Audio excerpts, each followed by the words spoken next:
Jason here, talking about Intarsia. And I've mentioned before how I love working with Poplar because it has so much diversity of its colors.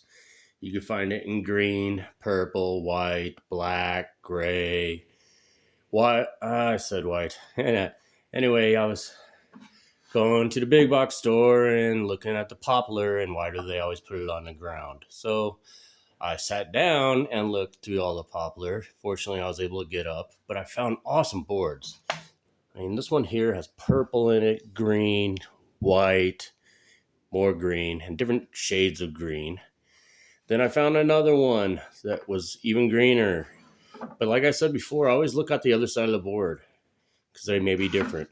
This one here has a nice green stripe to it on both sides. This one has green, white, and a little bit of gray, but it's got a nice marking here that I'll probably use on some sort of plant. And then white on the backside. Crazy. Poplar's a hardwood, but it's the lightest hardwood you're going to cut with, so that you don't have to worry about using a real big 12 tooth per inch blade. You could use a thin one, it'll go through it real clean. But look at this gray. Isn't that crazy? That's beautiful.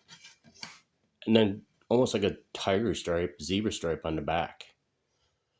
So just another reminder, flip your boards over, stop at the big box store, get on the ground, go through our other boards, and have fun cutting.